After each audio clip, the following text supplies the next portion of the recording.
আচ্ছা বাবা, ওই বাজার ঘাটের পর্ব তো কোন সকালেই মিটে গেছে, তা ফিরতি পয়সার হিসেবটা আমি না চাইলে কি আপনি দেবেন না?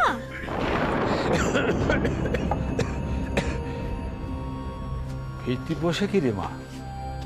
আমি তো যা টাকা নিয়ে গিয়েছিলাম সবই খরচ হয়ে গিয়েছে। কি? আমি আপনাকে বাজার করার জন্য 100 টাকা দিলাম, ওই কটা মাছ আর আলু বেগুন কিনে টাকা শেষ? দেখুন, আমি কিন্তু জানি ওই বাজার খরচের টাকা থেকে আপনি নিশ্চয়ই কিনে কিছু খান, কিন্তু ঠিক আছে, তবে ওই 100 টাকা হাতে পেয়ে আপনি এরকম দিনকে রাত করে দেবেন, সেটা তো চলতে পারে না, তাই না? উর্মিলা কি বলছে এসব? ওর কি মাথাটা সত্যি খারাপ হয়ে গেছে? মায়ের কানে যদি এসব কথাগুলো যায় তাহলে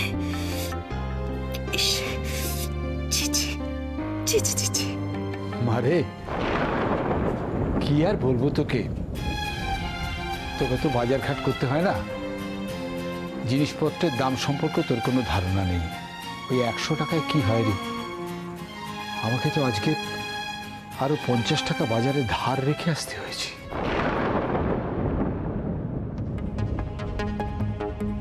আরো 50 টাকা ধার বাকি রেখে এসছেন?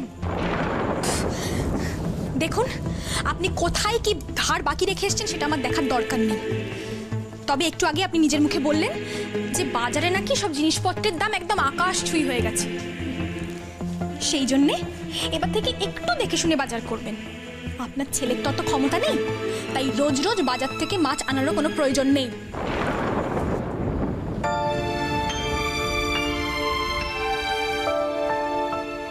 ঠিক আছে মা,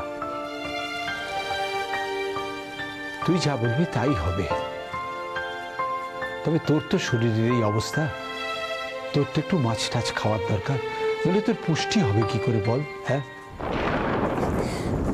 হ্যাঁ, আপনি ঠিকই বলেছেন বাবা। আর আপনি আমাদের জন্য যা মাছ এনেছেন তাতে আমার আর সুজনের দিন তিনেক একদম দিব্যি কেটে যাবে। আর আপনি তো জানেন বাবা, আপনার ছোট ছেলে ওই মাছ না হলে ভাত একদম মুখে তুলতেই চায় না, তাই আপনি মানে ঠিক আছে রে, ঠিক আছে, আমার জন্য ভাবিস না, আমার জন্য ভাবিস না। আমার এই বয়স, আমার আর মাছ খাওয়ার কি দরকার? বেঁচে থাকার জন্য যেটুকু প্রয়োজন সেটুকু হলেই চলে যাবে। তবে তোরা সুখী থাকিস মা, তোরা ভালো থাকিস, হ্যাঁ, তোরা খুব ভালো থাকিস। আমার আর কিচ্ছু চাই না, আর কিচ্ছু চাই না, কিচ্ছু না। সে ছাড়া তো আপনার আর কোনো উপায়ও নেই বাবা। রক্ষা করো ঠাকুর, রক্ষা করো, আমাদের এই সংসারটাকে তুমি বাঁচাও ঠাকুর। ওই পুরো মানুষটাকে এত বড় শাস্তি দিও না, শাস্তি দিও না।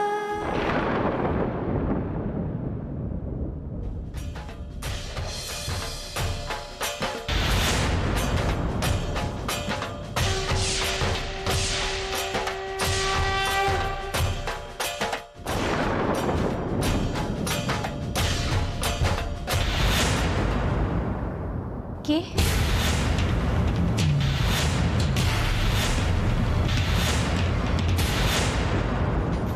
কে আপনি? জয় শিবানী মায়ের জয়, জয় শিব। চিনতে পারলে না বৌমা?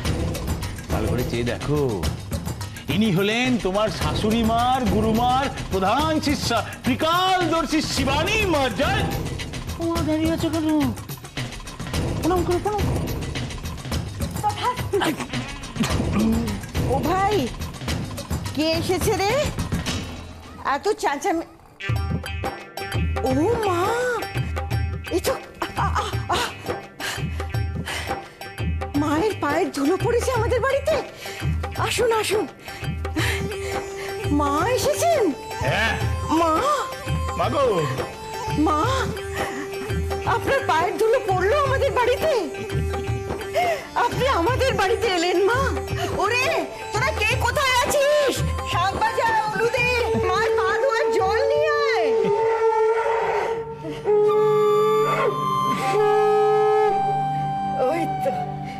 কি আয়ুষী, তুমি ওনাকে দাঁড় করিয়ে রেখেছো? হ্যাঁ, আশ্চর্য। ক্ষমা করবেন মা, আসলে ও তো ঠিক চেনে না, সেই জন্যে ক্ষমা করবেন। আসুন মা, আসুন।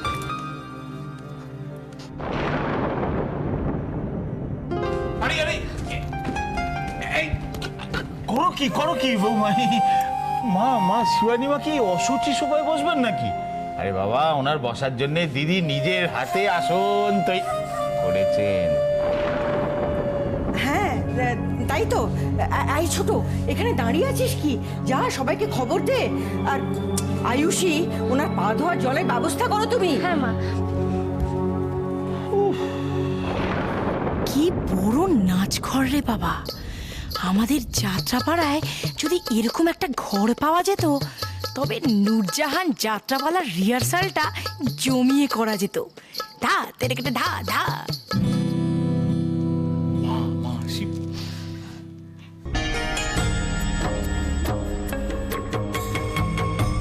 এই মরেছে, এ তো আমাদের সবাইকে দিন টানাচন নাচিয়ে ছেড়ে দেবে দেখছি।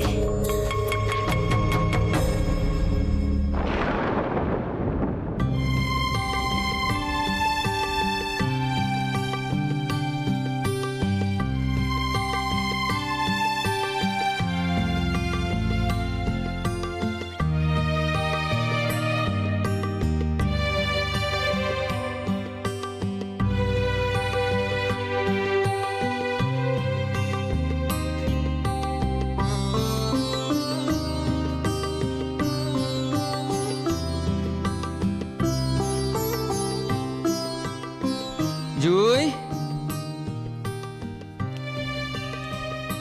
জুই গামছাটা দেবে?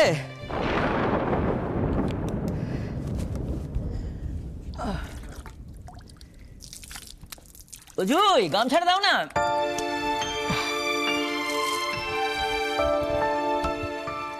কোথায় যায় রে বাবা? জুই, ও মা গো, বুঝলে গো, আজকে দোকানে গিয়ে, ও মা তুই, আরে তোর মা কোথায়? তখন থেকে ডাকছি, সারা শব্দ নেই। মা না ঠাম্মির ঘরে আছে। ও তা বেশ। বাবা, হ্যাঁ রে, ঠাম্মির না শরীরটা খুব খারাপ, সকাল থেকে শুয়ে আছে। সে কি রে? আমি শরীর খারাপ, এদিকে আমাকে কিছু জানায়নি। কি করে বলতো? চ চ চ চ চ চ।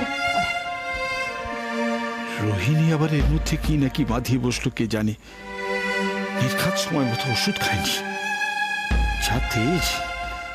জুই আর সন্দীপের কথা তো কানে চলবে বলে মনে হয় না। যাই, আমি বরং যাই একবার।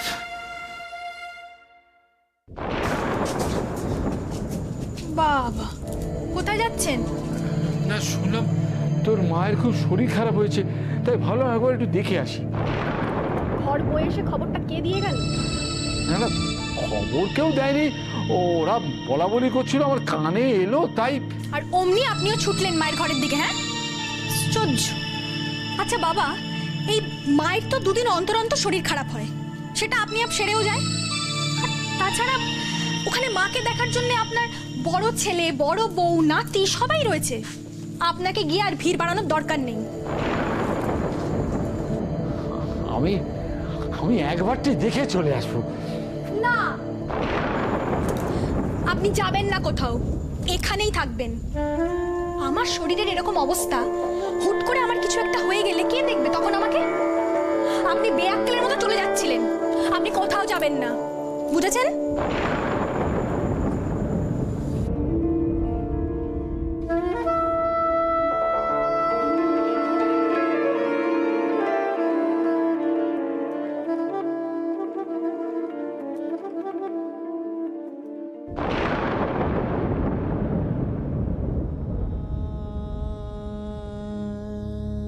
রোহিণী, তোমার আমার মধ্যে ভাগ্য যে এত বড়, এত উঁচু পাঁচিল তৈরি করে দেবে, আমি তো কোনোদিন ভাবতে পারিনি রোহিণী, কোনোদিন না।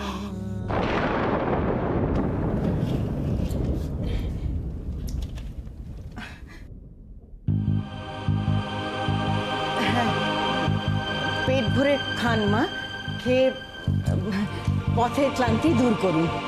পথের ক্লান্তি দূর করার জন্য যা সাজিয়ে দিয়েছে, এসব খেতে খেতে না ক্লান্ত হয়ে পড়ে। একবার যদি শুনতে পারে না, তুই জানিস না এনাকে, উনি চাইলে আমাদের এত ভালো করতে পারেন, উনি চাইলে আমাদের একদম বাজে করতে পারেন। চুপ করে যা, চুপ কর। মা সব ঠিক আছে তো? আরো কিছু লাগলে নিঃসংকোচে বলবেন। যা গরম পড়েছে, খাবার পর নিশ্চয়ই একটু কোল্ড ড্রিঙ্কস আইসক্রিম কিছু হবে। সে হলেই বা কি আর না হলেই বা কি, সেসব তো আর আপনি ছুঁয়েও দেখবেন না। আপনি বরং একটা কাজ করুন, আপনি এদেরকে ছুঁয়ে একটু আশীর্বাদ করে দিন মা। এই দেখো মস্করা। না না, হাত পা ধুয়েই কর। এ তো যা তা ছড়াচ্ছে, বেশি হেজাতে গিয়ে বিপদ না বাঁধায়। মা, আপনি তো আমাদের বাড়িতে এসেছেনই সবার ভালোর জন্য, তাহলে আর আলাদা করে আশীর্বাদ করার কি দরকার? এক কথা বলেছিস। আমার পা এ বাড়িতে পড়ার পর থেকেই সব কলুষ দূর হয়ে কেমন একটা পবিত্রতার হাওয়া বইছে। খুব ভালো হয়েছে, আপনি খেয়ে নিন মা, তারপরে আমরা কথাবার্তা বলি। হ্যাঁ, এই মেয়েটার মধ্যে না আমি একটা দ্যুতি অবলোকন করছি। কেমন একটা বেশ ঔজ্জ্বল্যের ভাব আছে, একটা ঔজ্জ্বল্য ঝিকিমিকি ঝিকিমিকি করছে। হ্যাঁ মা, তোর এই বৌমা খুব ভালো মেয়ে, বড় সুলক্ষণা। দেখেছিস দিদি, দেখেছেন জামাই বাবু, মা তো সাক্ষাৎ অন্তর্যামী। কিরম তোর বৌমাকে ঠিকঠাক চিনেছেন? ঠিকঠাক বলার জন্যই তোকে এখানে আনা হয়েছে। কোথা থেকে যে এদের সব ধরে আনে কে জানে। শিবানী মা বিরাট মহৎ উদ্দেশ্য নিয়ে এসছেন আমাদের এখানে। উনি সকলের ঠিকুজি, কুলুজি, হস্তরেখা এ সমস্ত বিচার করে সবার সৌভাগ্যের জন্য সবাইকে নিদান দেবেন। উনি এ বাড়িতে এসছেন, ভালো তো, কিছুদিন থাকুন, সবাইকার সেবা যত্ন নিন। উনি এসছেন, এ তো আমাদের সৌভাগ্য। কিন্তু একটা জিনিস, পরম সৌভাগ্য হচ্ছে আমাদের আয়ুষী মা আমাদের বাড়িতে এসেছে। হ্যাঁ মা, আমরা যেমন আছি, যেভাবে আছি, সবাই খুব খুশিতে আছি। আর কিছু চাই না মা। হ্যাঁ, তোরাই বা তা চাইবি কেন? এখন তো সবার ফুর্তির প্রাণ গড়ের মাঠ। তা সে তো ঠিকই আছে, খুশি, কিন্তু ও খুশি যে সারা জীবন থাকবে এমন গ্যারান্টি কি কোম্পানি দিয়েছে? কোম্পানি যাতে সে গ্যারান্টি দিতে পারে সেই জন্যই তো মাকে এখানে নিয়ে আসা, বিধান দেওয়ার জন্য। তবে হ্যাঁ, একটা বিষয় সবাইকে আমি পরিষ্কার করে বলে দিই, মা যখন এই সমস্ত আধ্যাত্মিক কাজকর্ম করবে তখন কিন্তু তাকে একেবারে বিরক্ত করা যাবে না, এটা মায়ের আদেশ আছে। হ্যাঁ এই ভাই, হ্যাঁ? আমি বলি কি, তুই ওনাকে ওনার ঘরে নিয়ে যা। উনি শান্তিতে খাওয়া দাওয়াটা সারুন, তারপরে খানিকক্ষণ বিশ্রাম করুন। আমি খাবার দাবারগুলো পাঠিয়ে দিচ্ছি কারুকে দিয়ে। নিয়ে যা। হ্যাঁ মা, আসুন মা, আসুন আসুন আসুন, রাখুন, হাতটা ধুয়ে দিন মা। ওই আপনার ছোলা, আসুন আসুন মা, জয় মা শিবানী, আসুন মা, আসুন মা, আসুন।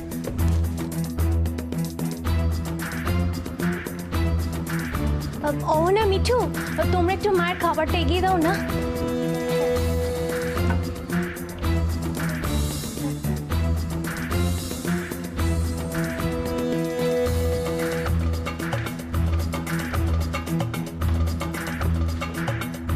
এত আয়োজন কিসের মা?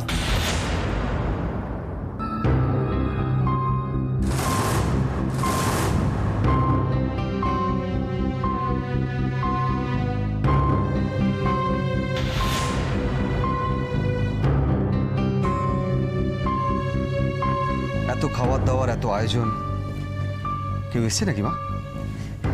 হ্যাঁ রে, শিবানী মা এসেছেন, আমাদের গুরুমার প্রধান শিষ্যা, সাক্ষাৎ অন্তর্যামী। আয়ুষীকে দেখে কি বলেছেন ওকেই জিজ্ঞেস কর। দাঁড়া, উনি এসছেন মানে? ওনাকে কি তুমি ডেকে এনেছো?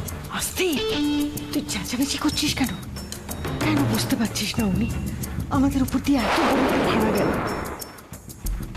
মা এসেছেন, এবার উনি সব ঠিক করে দেবেন। একটা রিকোয়েস্ট করবো তোমার কাছে মা, অনেক তো হলো এসব, এবার প্লিজ এগুলো বাদ দাও।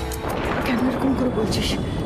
আমি তো যা করেছি এই পরিবারের ভালোর জন্য করেছি। দেখো মা, আমরা নিজেরা যদি ভালো থাকতে না পারি মা, একজন থার্ড পার্সন আমাদের কি ভালো করবে?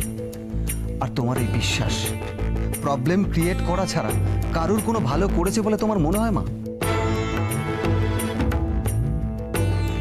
কারোর বিশ্বাস এভাবে আঘাত করতে নেই অগ্নি। মা যেটা করে শান্তি পাচ্ছেন মাকে করতে দাও না। আশি তুমিও এটাকে সাপোর্ট করছো? আমি মায়ের বিশ্বাসটাকে সাপোর্ট করছি। তাছাড়া কিছুদিন পরেই মিঠুর বিয়ে, একটা ভালো দিনক্ষণ দেখারও তো ব্যাপার আছে। শিবানী মা একদম ঠিক সময় এসেছে, একসঙ্গে অনেকগুলো কাজ মিটে যাবে, তাই না মা? এসব মিষ্টি মিষ্টি কথা বলে তুমি যতই আমাকে ভোলাবার চেষ্টা করো না কেন আয়ুষী, অগ্নির জীবন থেকে আমি তোমাকে ছুঁড়ে ফেলে দেবো।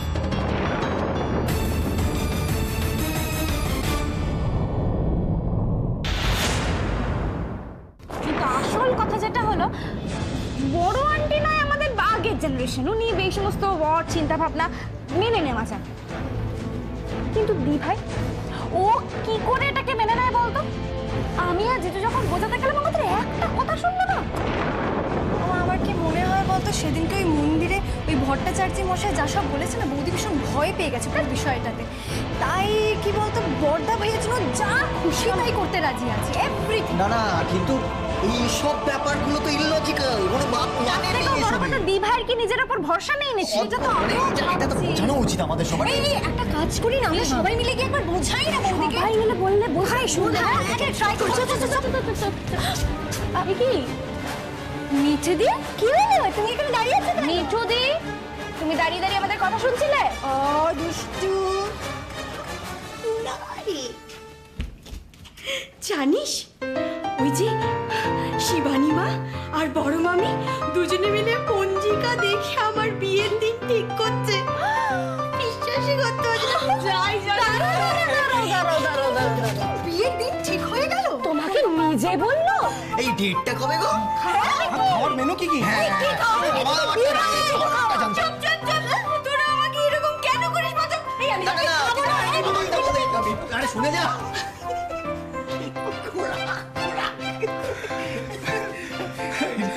তোর আবার কি হলো? দাদা, এই যে শিবানী মা যে এসেছে, সে কি মিঠুদির বিয়ে ঠিক করেই চলে যাবে নাকি? এটা একটা খটকা লাগছে না? আরে তুই কথাটা তো খারাপ বলিসনি। আমার কিন্তু মনে হচ্ছে ব্যাপারটা এতটা সোজা নয়।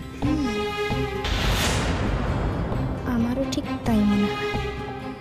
নিশ্চয়ই এর পেছনে দিভাইকে জব্দ করার জন্য কোনো না কোনো প্ল্যান তো আছেই। কাকে দিয়েছি রাজার পাট, কি করবে বাজার হাট? বলি বিনি ভাবনা এরকম আশীর্বাদ বিলানোর কি হয়েছিল? আশীর্বাদ আশীর্বাদ দেব না বলছি। না, যেটুকু করতে বলা হচ্ছে সেটুকুই করবে। আসলে না পাঠ মুখস্থ করে অ্যাক্টিং করা অভ্যেস তো। একটা কিছু লিখে লিখে দিন না, একেবারে মুখস্থ করে ফাটিয়ে দেবো। একটা কিছু লিখে দিন, একেবারে মুখস্থ করে ফাটিয়ে একটা বেরিয়ে দেবো। সব রেডিমেড দিতে হবে তোমায়। হ্যাঁ, রেডিমেড কিচ্ছু হবে না, পাটফাট কিচ্ছু হবে না। ও আমি আর দিদি যেভাবে বলবো সেভাবেই কাজ করতে হবে, বুঝেছো? তাই সই। তাই সই? বাবা, ভাষার কি চিনি, আবার সই আলো থেকে। হ্যাঁ, এই যে যেটা বললাম মাথায় ঢুকেছে তো? তো মুখটা এরকম বেজার কেন? হ্যাঁ, বলি গাছে না উঠতেই তো এক কাঁদি পেয়ে গেছো।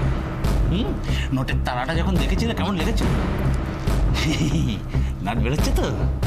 পরিষ্কার করে একটা কথা শুনে রাখো, কাজ যদি হাসিল করতে পেরেছো ভালো, নাহলে ওই গাছের মগ ডালে তুলে কিন্তু বইটা খুশ করে কেড়ে নেবো।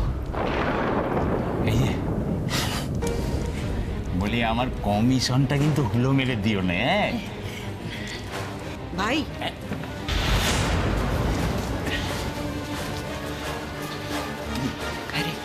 সব কিছু বুঝে টুঝে দিয়েছিস তো? একদম। ও এমনিতেই বাড়িতে যে যাত্রাপালা শুরু করেছে তাতে তো তুই চাপ নিস না রে দিদি। আরে বাবা, ক্যারেক্টারে মা পড়তে একটু সময় লাগবে, তারপরে দেখবি রেলগাড়ি তত্তরিয়ে চলছে, বেলাইন হওয়ার কোনো কেসই নেই। বলছিস অন্য কোনো ব্যবস্থা করতে হবে না? আরে বাবা, না না, কিচ্ছু ব্যবস্থা দেখতে হবে না, সব আমি একে দিয়ে হবে। হ্যাঁ তো বলছিস, এরপরে গন্ডগোল যদি কিছু হয় না, বাড়ির শুদ্ধ লোক ওকে তো জেলে করবে, তোকেও ছেড়ে কথা বলবে না বলে দিলাম। যা বাবা,